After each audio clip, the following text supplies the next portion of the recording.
డూండి గణేష్ సేవా సమితి ఆధ్వర్యంలో ఏర్పాటైన 72 అడుగుల కార్యసిద్ధి మహాశక్తి గణపతి దర్శనానికి భక్తులు పెద్ద ఎత్తున తరలి వస్తున్నారు. ఆరో రోజు భక్తులు తరలి రావడంతో ప్రాంగణం వినాయకుని కీర్తనలతో మార్మోగింది. వినాయక స్వామికి ప్రత్యేక పూజా కార్యక్రమాలకు భక్తులు పెద్ద ఎత్తున తరలి వచ్చారు. నందమూరి రామకృష్ణ విఘ్నేశ్వరుని దర్శించుకుని ప్రత్యేక పూజలు చేశారు. డూండి గణేష్ సేవా సమితి ఆధ్వర్యంలో విద్యాధరపురం ఆర్టీసీ లేబర్ కాలనీ గ్రౌండ్లో శ్రీ కార్యసిద్ధి మహాశక్తి గణపతి ఉత్సవాలు అంగరంగ వైభవంగా జరుగుతున్నాయి. వినాయక నవరాత్రులను పురస్కరించుకుని 72 అడుగుల స్వామివారి మట్టి ప్రతిమను తిలకించేందుకు భక్తులు తరలివస్తున్నారు. నందమూరి రామకృష్ణ విఘ్నేశ్వరుని దర్శనానికి రావడంతో నిర్వాహకులు ఆయనకు ఘన స్వాగతం పలికారు. అనంతరం పండితులు ఆశీర్వదించి విఘ్నేశ్వరుని దీవెనలు అందించారు. భక్తులు పెద్ద సంఖ్యలో తరలి రావడంతో నిర్వాహకులు ప్రైవేటు సెక్యూరిటీని సైతం ఏర్పాటు చేశారు. ఈ సందర్భంగా సేవా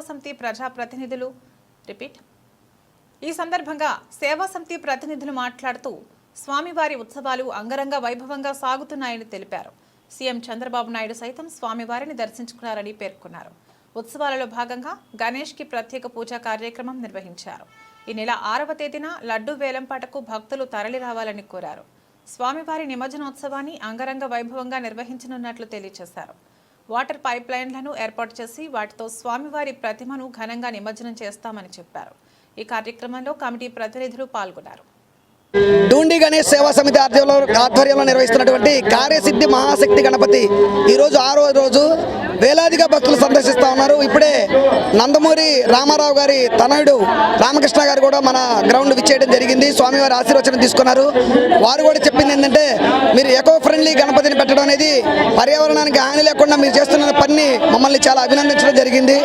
అలాగే భక్తులందరికీ కూడా మనవి, స్వామివారి యొక్క కార్యక్రమాలు 11 రోజులు మాత్రమే జరుగుతాయి. అంటే 6వ తారీఖు రోజు నిమజ్జనం కావున 5వ తారీఖు లోపే మీరు దర్శనానికి కావాలంటే రావాల్సిందిగా కోరుచున్నాం. వేలాది మంది భక్తులకి ఇక్కడ ఎటువంటి ఇబ్బందులు లేకుండా అన్ని సౌకర్యాలు ఏర్పాటు చేయడం జరిగింది. క్యూ లైన్ సిస్టమ్ కానీ, అలాగే మీ అందరికీ వాటర్ ప్యాకెట్లు అన్నీ కూడా మనం అన్ని ఇబ్బందులు లేకుండా చూస్తూ ఉన్నాం. సో అందరూ కూడా వచ్చి ఈ యొక్క కార్యసిద్ధి మహాశక్తి గణపతి దర్శించుకొని మీరు ఏవైతే కోరికలు కోరుకున్నారో మీ కోరికలన్నీ తీరుతాయని చెప్పేసి మనస్ఫూర్తిగా కోరుకుంటున్నాం. Thank you.